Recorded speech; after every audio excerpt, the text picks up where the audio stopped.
हम लोग कर रहे थे टॉपिक रिएक्शन मैकेनिज्म। हमारा पिछला वाला लेक्चर डिसकंटिन्यू हो गया था किसी रीजन की वजह से, तो मैं लेक्चर फिर से कंटिन्यू करता हूँ। तो SN1 रिएक्शन के लिए देखो, पहला जो मस्ट कंडीशन है वो ये है कि सॉल्वेंट जो होना चाहिए वो पोलर प्रोटिक ही होना चाहिए। अगर सॉल्वेंट पोलर प्रोटिक नहीं है तो SN1 रिएक्शन नहीं हो सकती। तो हम लोग SN1 के लिए कुछ पॉइंट लिख रहे हैं। तो उसमें पहला पॉइंट क्या था कि solvent must be polar protic. Solvent must be polar protic solvent. अगर सॉल्वेंट पोलर प्रोटिक नहीं है तो SN1 रिएक्शन नहीं हो सकता। अब ये समझते कि सॉल्वेंट पोलर प्रोटिक क्यों चाहिए। तो देखो हमारे पास क्या होता है, जैसे एक रिएक्टेंट लेते हैं, जैसे मान लेते हैं R, और यहाँ मान लेते हैं हमारे पास से कोई हेलोजन, क्लोरीन ब्रोमीन कुछ भी लगा हुआ है। तो ये इलेक्ट्रॉन को विड्रॉ करेगा तो इधर आएगा चार्ज माइनस और इधर आएगा प्लस। ठीक है ये।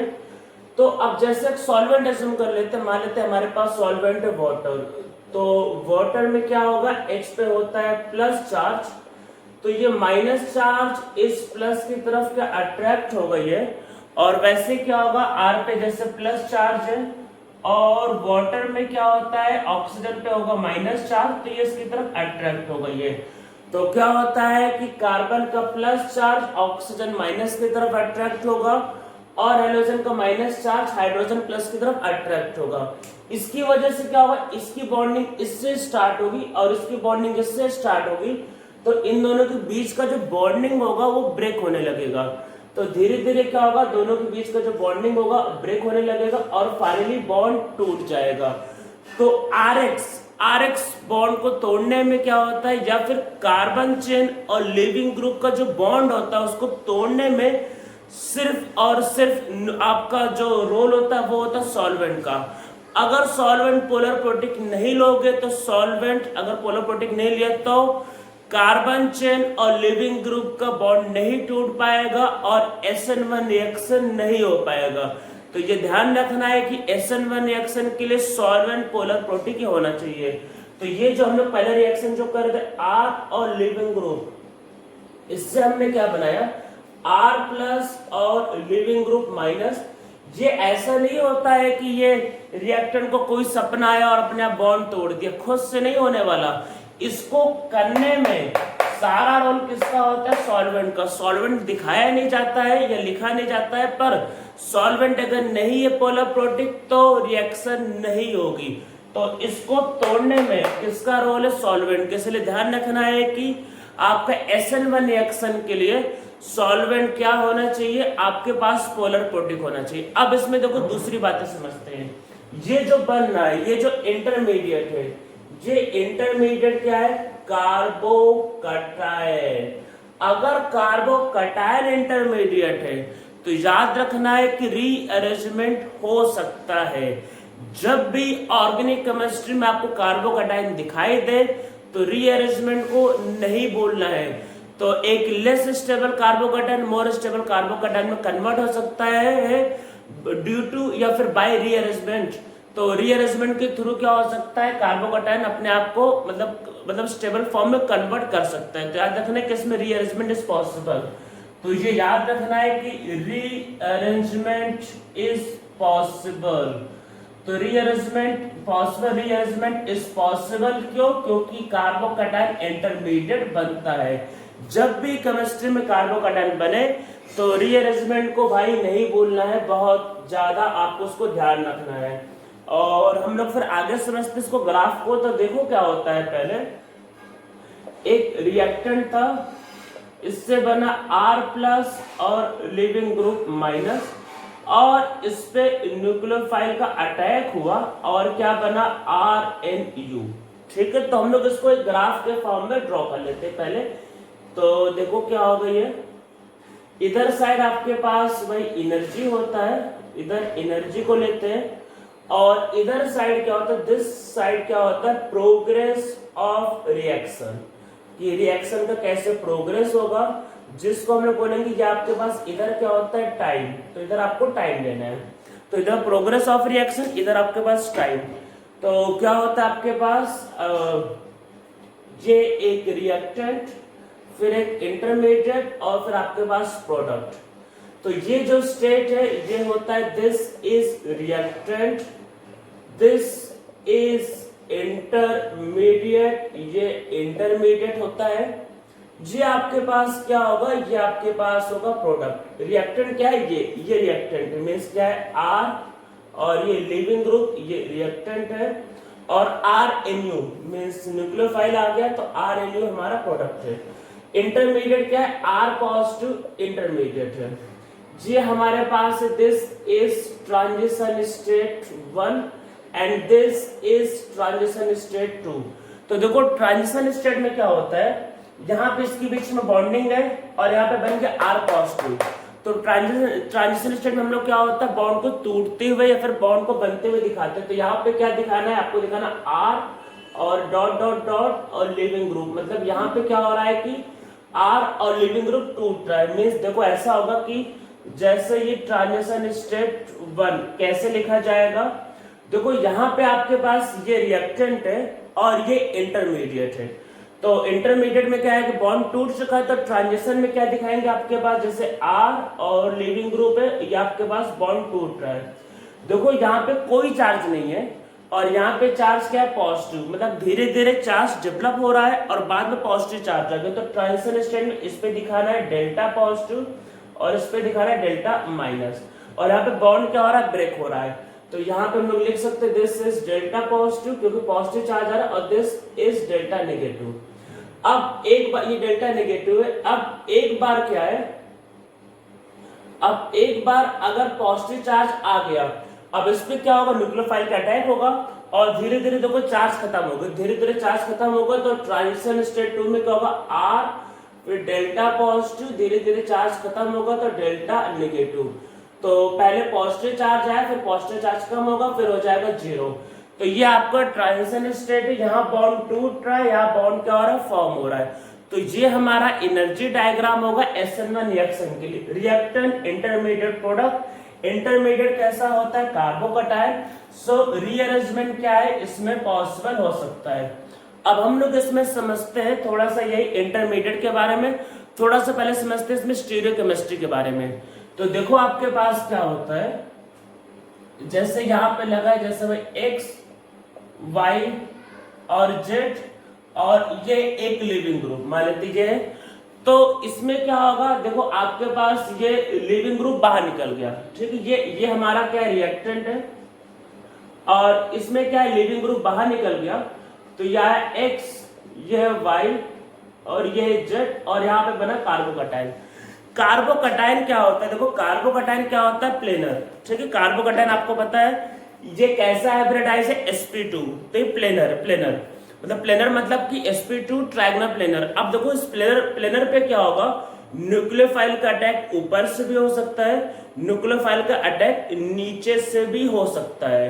अगर प्रोडक्ट ऑप्टिकली एक्टिव बनता है तो इसमें ऊपर से भी आ सकता है न्यूक्लियोफाइल और नीचे से भी आ सकता है न्यूक्लियोफाइल। तो यहाँ पे दो प्रोडक्ट बनेंगे और दोनों प्रोडक्ट एक दूसरे के इनैंसियोमर होंगे।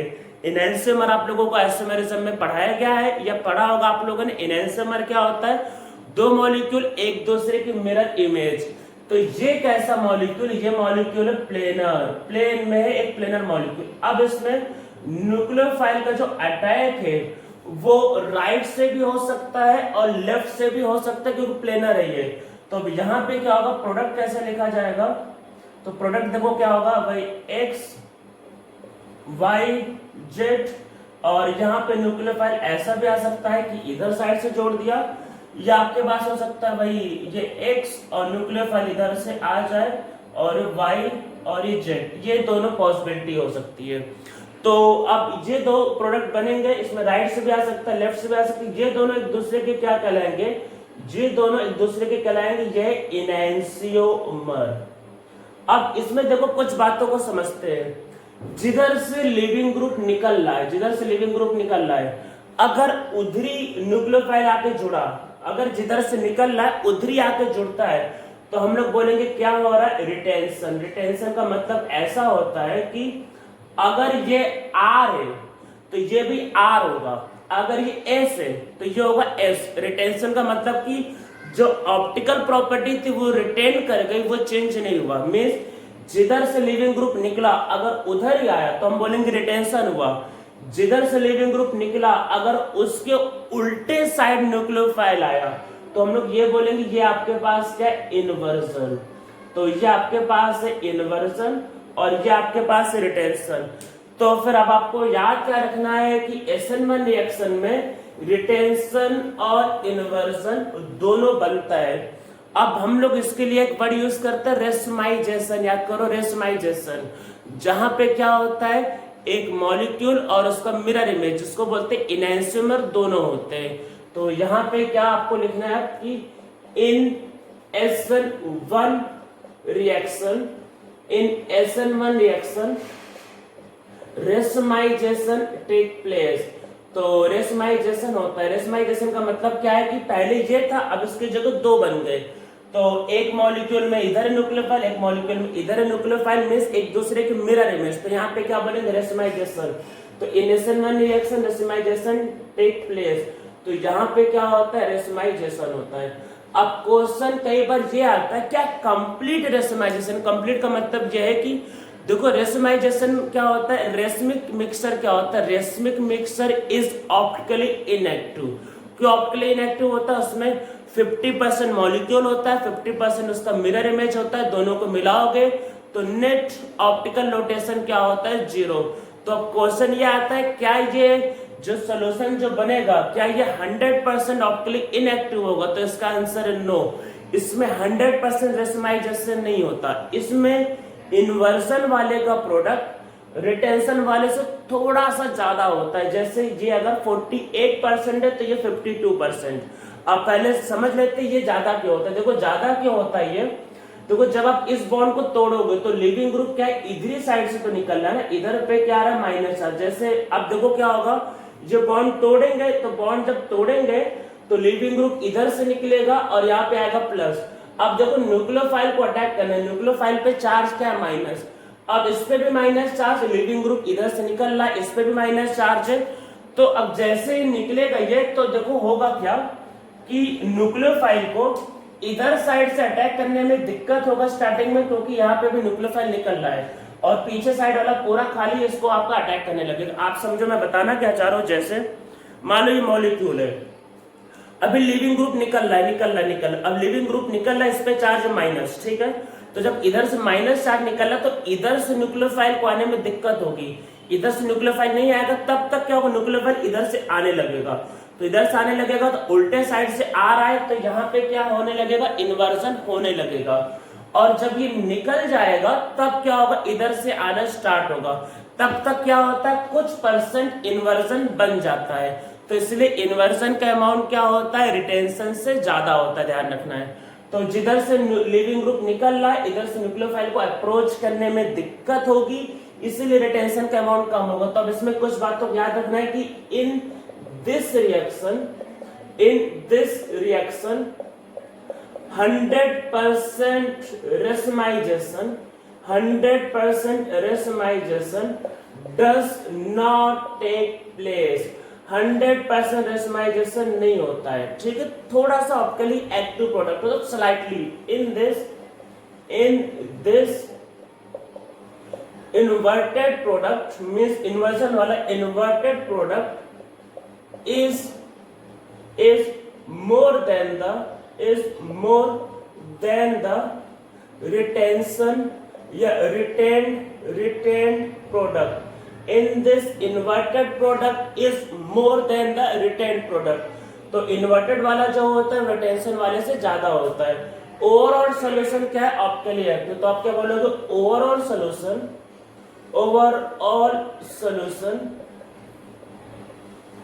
Is optically active. तो ओवरऑल सॉल्यूशन कैसा होता है, ऑप्टिकली एक्टिव। ये ध्यान रखना है कि SN1 में क्या होता है, आपका रेसमाइजेशन होता है पर 100% रेसमाइजेशन नहीं होता है। यहाँ पे क्या होता है, इन्वर्टेड प्रोडक्ट रिटेंशन से ज्यादा होता है। तो ये हमारा है SN1 का स्टीरियोकेमिस्ट्री। जो अगर कोई डिफिकल्ट क्वेश्चन आता है जैसे JEE एडवांस में तो इसका यूज पढ़ सकता है। तो याद रखना है कि इसमें रिटेंशन जो होता है वो कम होता है और इन्वर्टेड वाले का प्रोडक्ट क्या होता है, ज्यादा होता है। और यहाँ पे क्या होता है, रेशमाइजेशन। ठीक है, यहाँ तक आप लोगों को समझ में आ गया होगा। अब हम लोग क्या करते हैं, SN1 के बारे में न्यूक्लियोफाइल को समझते कि कैसा न्यूक्लियोफाइल चाहिए। तो देखो सबसे पहले क्या होता है, हमने रेट ऑफ रिएक्शन को क्या लिखा था, के टाइम क्या लिखा था, रिएक्टेंट। ठीक है, हमने ये लिखा था के time rate of reactant.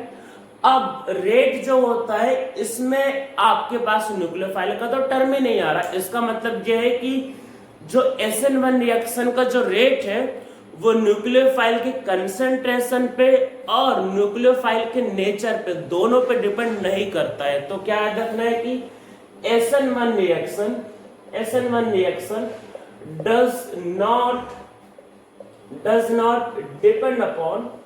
does not depend upon nature of nucleophile and nature के साथ and concentration of nucleophile। आपने न्यूक्लियोफाइल का कंसंट्रेशन ज्यादा लिया है कम लिया है उस पर डिपेंड नहीं करता है। तो याद रखना है न्यूक्लियोफाइल के नेचर और कंसंट्रेशन दोनों पे SN1 रिएक्शन डिपेंड नहीं करता, क्योंकि यहाँ पे सिर्फ रिएक्टेंट आता है। अब इसका मतलब कि आप चाहे स्ट्रॉन्ग न्यूक्लियोफाइल लो वीक न्यूक्लियोफाइल लो, SN1 रिएक्शन हो जाएगा। ठीक है, दोनों लेने पे हो जाएगा। तो दोनों ले सकते हैं, पर अगर आपसे पूछा जाए कि दोनों में से कौन सा न्यूक्लियोफाइल प्रिफर करेंगे, तो हम लोग वीक वाले को प्रेफर करते। क्यों वीक वाले को प्रेफर करेंगे, क्योंकि स्ट्रॉन्ग के केस में और भी रिएक्शंस लाइन में लगे हैं वो हो सकते हैं। जैसे अभी हमें पढ़ना है SN2 या फिर आगे एलिमिनेशन रिएक्शंस, वो भी तो लाइन में ना, वो भी हो सकते हैं। अगर आप सेफ साइड रहना चाहते हो कि भाई साहब कोई और रिएक्शन ना हो, सिर्फ SN1 हो, तो क्या लेना है आपको, वीक न्यूक्लियोफाइल लेना है। तो वैसे कोई भी न्यूक्लियोफाइल ले सकते हैं।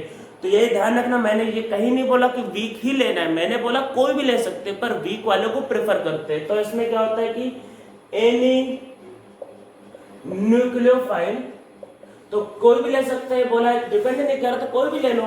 तो any nucleophile can be used in SN1 reaction, कोई भी यूज कर सकते हैं। But weak nucleophile is preferred, पर वीक न्यूक्लियोफाइल को प्रेफर करते हैं। But weak nucleophile is preferred, तो किसको प्रेफर करते हैं, वीक वाले को। ये ध्यान रखना, वीक वाले को प्रेफर करेंगे, but weak nucleophile is preferred.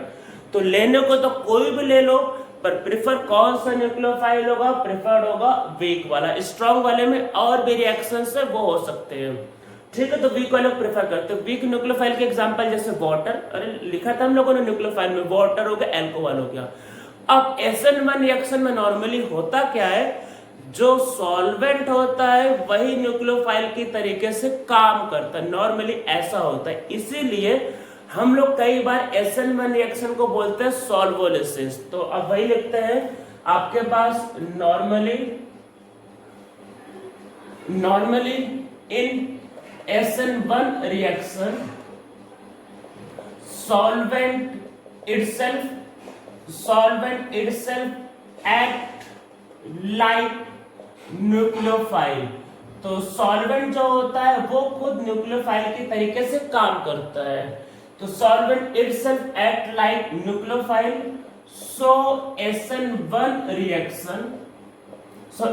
reaction is also known as solvolysis. तो इसको हम लोग सॉल्वोलिसिस भी बोलते हैं। पहले इसमें कुछ नेमिंग कर लेते हैं, फिर आगे लिखते हैं। अगर सॉल्वेंट वाटर है तो हम लोग इसको कई बार बोल देते हैं दिस इज हाइड्रोलिसिस। ठीक है, अगर सॉल्वेंट अमोनिया है तो दिस इज अमोनोलिसिस। ठीक है, अगर सॉल्वेंट अल्कोहल है तो दिस इज अल्कोलिसिस। तो जैसे अगर अल्कोहल इथेनॉल है तो इथेनोलिसिस। ठीक है, अगर आपके पास सॉल्वेंट है एसिटिक एसिड तो दिस इज एसिटोलिसिस। तो सॉल्वेंट के हिसाब से इसका नेमिंग हो जाता है। तो समझते हैं कैसे ये रिएक्शंस होता है। पहले एक एग्जांपल समझ लेते हैं कुछ और पॉइंट को करने के पहले। तो देखो एक एग्जांपल देखते हैं। तो आपके पास जैसे है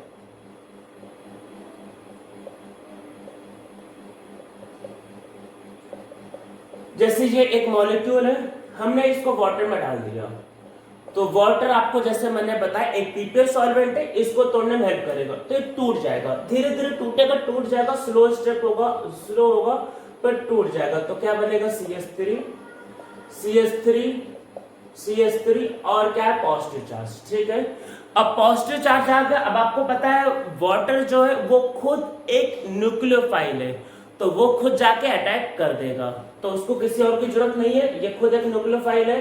तो वाटर में क्या होता है ऑक्सीजन पे लोन पेयर और ये एक न्यूक्लियोफाइल जाके अटैक कर देगा, तो क्या बनेगा CH3 और ये CH3 और ये आएगा OH2 पॉजिटिव। अब एक हाइड्रोजन निकालना होगा, हाइड्रोजन का मतलब प्रोटॉन। तो ऑर्गेनिक केमिस्ट्री में देखो एक बात का ध्यान रखना, प्रोटॉन का टेंशन नहीं लेना, प्रोटॉन सॉल्वेंट में आता जाता रहता है, वो अपने आप होता रहता है एक्सचेंज। तो प्रोटॉन आराम से निकाल दो, तो क्या बनेगा CH3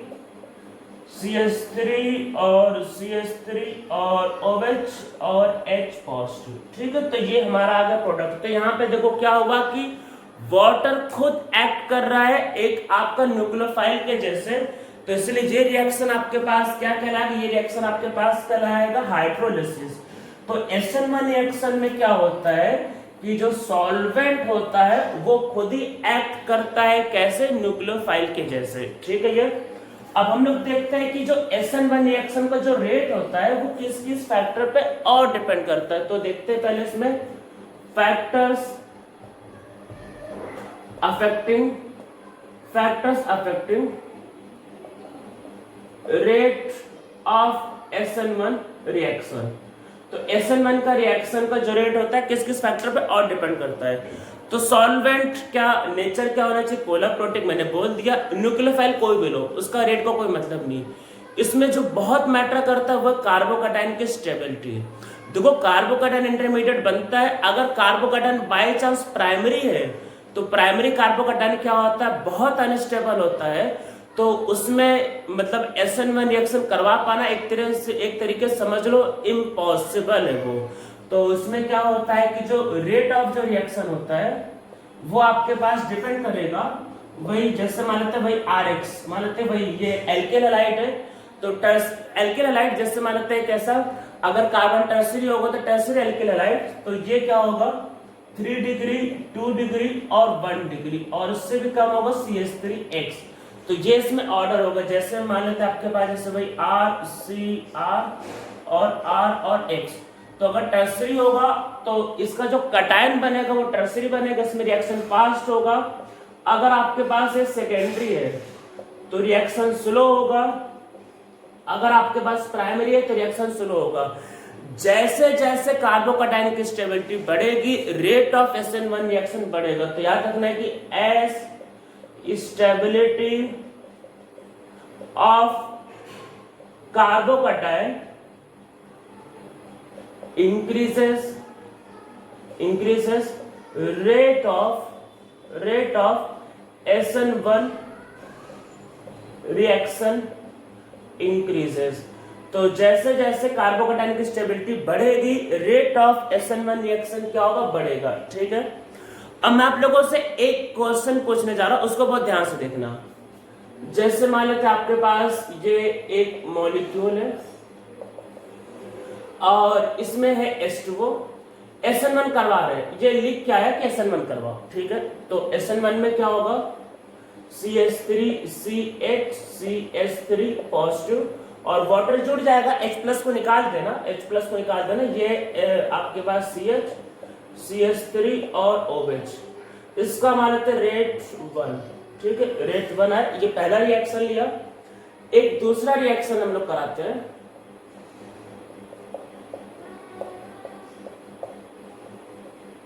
ये मॉलिक्यूल है, इसका रिएक्शन हम लोग करवाते हैं भाई देखो वाटर के साथ, H2O के साथ और SN1 फिर से लिख के आ रहा है, SN1 करवाना है। ठीक है, SN1 करवाओगे तो पहले ही निकल जाएगा, तो आपके पास क्या बनेगा भाई CH3 और क्या होगा CH2 पॉजिटिव। ठीक है, CH2 पॉजिटिव आया, अब ये प्राइमरी कार्बोकैटायन है तो यहाँ पता है रीअरेंजमेंट हो सकता है, रीअरेंजमेंट। तो यहाँ पे क्या होगा, Me शिफ्ट होगा। तो Me शिफ्ट हुआ तो क्या बना भाई, Me को हम लोग यहाँ पे शिफ्ट कर देते हैं तो क्या होगा, CH2 CH3 और यहाँ पॉजिटिव चार्ज आएगा। अब इस पॉजिटिव चार्ज पे वाटर का अटैक होगा और वाटर का अटैक होगा तो क्या बनेगा, CH3 वही CH2 CH3 और ये आएगा OH और ये मानते रेट 2। तो आपसे पूछा ये जा सकता है कि बताओ दोनों में से कौन सा रेट फास्ट, रेट 1 या रेट 2। तो जब आपको रेट कंपेयर करने के लिए बोला जाए तो अब देखो ये प्राइमरी कार्बोकैटायन है, बाद में बन गया टर्सरी कार्बोकैटायन। तो आपको रेट कंपेयर करते हो, ये टर्सरी वालों को नहीं देखना है। देखो पहले तो प्राइमरी बनेगा ना, और रिएक्शन के रेट को कौन डिसाइड करता है, डिसाइड करता है सबसे स्लो स्टेप। प्राइमरी को बनाना बहुत डिफिकल्ट है। अरे जब यही नहीं बनेगा तो आगे रिएक्शन कहां से होगी। तो जब भी कोई ऐसा रिएक्शन आपको कंपेयर करने के लिए आएगा तो हमेशा आपको जो पहला कार्बोकैटायन है उसकी स्टेबिलिटी चेक करनी है। बाद में रीअरेंज होकर वो कितना स्टेबल बनता है वो मैटर नहीं करता, क्योंकि रिएक्शन का रेट स्लो स्टेप से डिसाइड होता है। जब पहला वाला कैटायन अनस्टेबल है, वही नहीं बन पा रहा है, तो आगे की बात आप कैसे करोगे। तो अगर आपको इन दोनों में कंपेयर करना है तो ये कार्बोकैटायन कैसा है, सेकेंडरी, और ये वाला कार्बोकैटायन ये कैसा है, प्राइमरी। तो सेकेंडरी वाला ज्यादा स्टेबल होता है और प्राइमरी वाला अनस्टेबल होता है, इसीलिए आपको ध्यान रखना है कि इसमें रेट ऑफ रिएक्शन फास्ट होगा। तो जब भी रेट को कंपेयर करने की बात की जाएगी तो आपको हमेशा पहले वाले कार्बोकैटायन की स्टेबिलिटी चेक करना। रीअरेंज होने के बाद क्या बनता है वो मैटर बिल्कुल भी नहीं करता है, क्योंकि जब पहला वाला ही अनस्टेबल वही नहीं बन पाया तो आप आगे की बात कैसे करोगे। तो याद रखना है कि यहाँ पे पहले बात, तो यहाँ पे जो रेट होगा, रेट ऑफ फर्स्ट रिएक्शन जो होगा वो रेट ऑफ सेकेंड रिएक्शन से ज्यादा होगा, क्योंकि ये सेकेंडरी या प्राइमरी। तो याद रखना कि पहले वाले कार्बोकैटायन की स्टेबिलिटी चेक करनी। तो क्या होता है आपके पास, to compare rate of reaction in SN1 always compare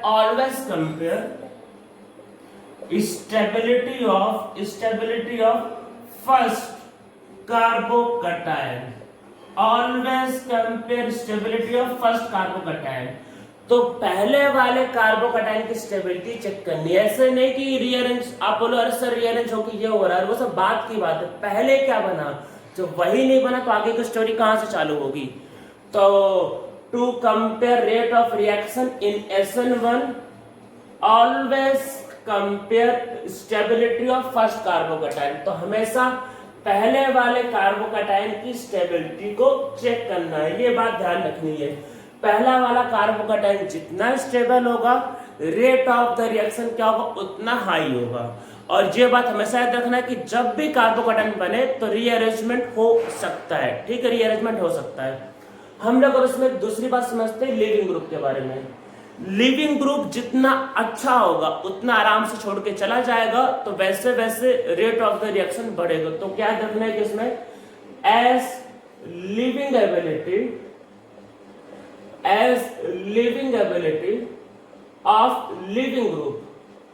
of leaving group increases,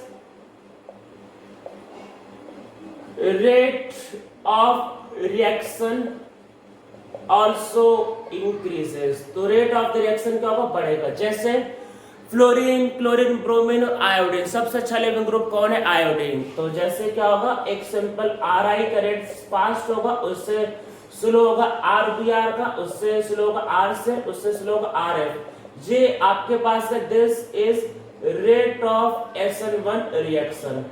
iodine is best leaving group, iodine best leaving group है तो उसका रेट फास्ट होगा। ये पुअर लिविंग ग्रुप है तो उसका रेट क्या होगा, स्लो होगा। याद रखना है कि जितना अच्छा लिविंग ग्रुप उतना ही क्या होगा, फास्ट रिएक्शन होगी। ये बात ध्यान रखना है कि जैसे जैसे लिविंग एबिलिटी बढ़ती जाएगी रेट ऑफ SN1 रिएक्शन बढ़ता जाएगा। तो हम लोगों ने बहुत पॉइंट इसमें लिख लिए। अब हम लोग कुछ एग्जांपल्स को सॉल्व करते हैं SN1 रिएक्शन के। ठीक है, तो अब टाइम आ गया है कुछ एग्जांपल्स को सॉल्व करने के लिए। हम लोग कुछ रिएक्शंस को करवाते हैं।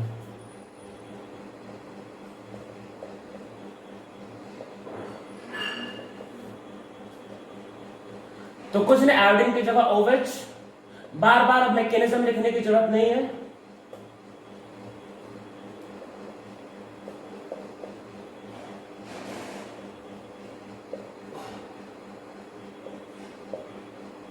अगर ये आपके पास है तो इसमें याद रखना कि कटायन यहां बनेगा पर यहां पर रीअरेंजमेंट हो जाएगा, और उसके बाद क्या होगा कि यहां कटायन आएगा और वहां पे प्रोडक्ट जोड़ेगा। मींस पहले क्या बनेगा, CH3 CH CH3 CH2 positive. Rearrangement करना है कि नहीं करना है ये आपको खुद से डिसाइड करना है। एग्जाम में क्वेश्चन में नहीं दिया रहेगा, आपको बस ये दिया रहेगा प्रोडक्ट बताओ क्या, ऑप्शन दिए रहेंगे। तो इसलिए रीअरेंजमेंट आपको खुद से सोचना है कहां होगा और कहां नहीं होगा। तो अब यहाँ पे क्या होगा, हाइड्राइड शिफ्ट, H- को शिफ्ट करेंगे तो आपके पास क्या बनेगा, CH3 CH3 CH3 और यहाँ पे आएगा पॉजिटिव। अब इसमें जो होगा, इसमें आपके पास क्या होगा, अब इसमें H2O का अटैक होगा तो बनेगा CH3 बाई CH3 और यहाँ पे OH और CH3, ये इसका प्रोडक्ट आएगा। ठीक है ये।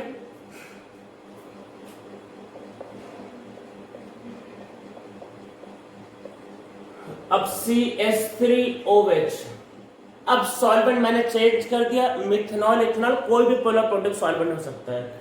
इसको तोड़ने से देखो कटायन जो बनेगा, जो कटायन है जिसको पहले तोड़ देंगे, कटायन बनेगा ये। इस कटायन पे क्या होगा, इसका लोन पर अटैक करेगा और फिर H को बाहर निकालना होता है। लोन पर अटैक करेगा फिर H को बाहर निकालना होता है, तो इसका जो प्रोडक्ट जो बनेगा वो आपके पास बनेगा OCH3। मैंने ये कहीं नहीं कहा कि हमेशा प्रोडक्ट अल्कोहल बनेगा। सॉल्वेंट का अटैक होगा, H+ बाहर निकाल दो, बस हो गया, ये इसका आंसर होगा ये।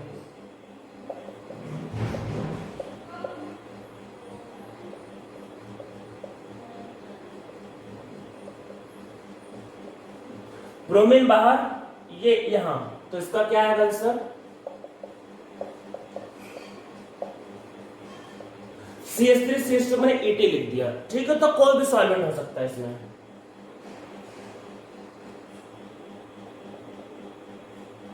अमोनिया भी हो सकता है, लिखा है तो लिस्ट ऑफ सॉल्वेंट में, कोई भी, ये इस पे अटैक और यहां पे आएगा NH2। ठीक है, समझ में आ रहा हो, तो कोई भी हम लोग पोलर प्रोटेक्ट सॉल्वेंट ले सकते हैं इसमें।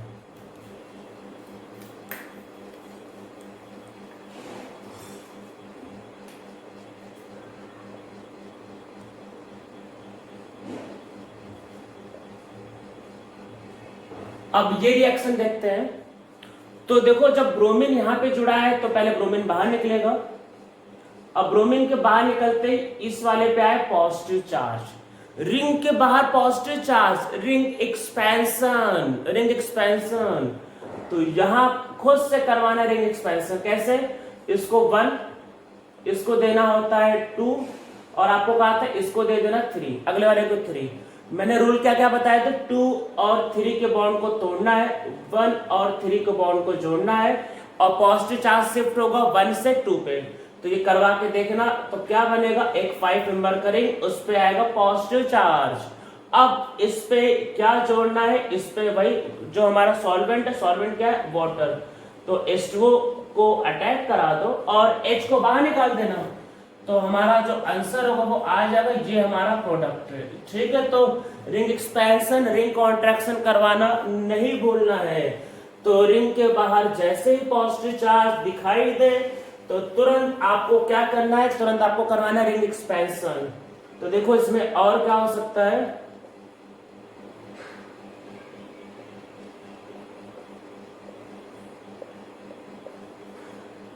ये मॉलिक्यूल है ब्रोमीन, ब्रोमीन को निकालते ही आपके पास क्या आएगा, यहाँ आएगा पॉजिटिव चार्ज। मैंने रिंग कॉन्ट्रैक्शन पढ़ा रखा है, तो अब इसमें होगा रिंग कॉन्ट्रैक्शन, RC का मतलब रिंग कॉन्ट्रैक्शन। तो रिंग कॉन्ट्रैक्शन आप जब करोगे, आप करवा के देख लेना, इस पे यहाँ आएगा पॉजिटिव चार्ज। अब यहाँ पे एक जुड़ा होगा हाइड्रोजन, तो रिंग कॉन्ट्रैक्शन के बाद हाइड्राइड शिफ्ट हो सकता है, तो यहाँ पे होगा आपका हाइड्राइड शिफ्ट। और अब आपके पास क्या बना, यहाँ पे ये बाहर और यहाँ आया पॉजिटिव चार्ज। अब यहाँ पे क्या होगा, सॉल्वेंट का अटैक, सॉल्वेंट का जैसे ही अटैक आएगा H पॉजिटिव को बाहर निकाल देना और यहाँ पे बनेगा जे इसका आंसर है। तो रिंग एक्सपेंशन, रिंग कॉन्ट्रैक्शन करवाना या हाइड्राइड शिफ्ट करवाना नहीं भूलना है। अगर इस टॉपिक से क्वेश्चन आपको आया तो बिना रिंग एक्सपेंशन, बिना रिंग कॉन्ट्रैक्शन, बिना एल्काइल, मिथाइल या वही हाइड्राइड, फिनाइल शिफ्ट के बिना नहीं आएगा। तो ये आपको ध्यान रखना है। केमिस्ट्री में हमेशा याद रखना है, जब भी कार्बोकैटायन इंटरमीडिएट बने तो रीअरेंजमेंट हो सकता है। ठीक है, आप लोगों को समझ में आ रहा होगा। अब इसमें हम लोग कुछ बात करते हैं आपके पास स्टीरियोकेमिस्ट्री के बारे में।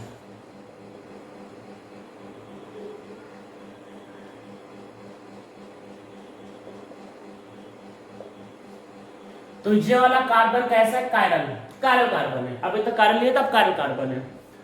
इसका रिएक्शन अगर आप H2O से करते हो तो H2O से करने पे क्या होगा, जो कटायन बनेगा तो वो वही प्लेनर बनेगा।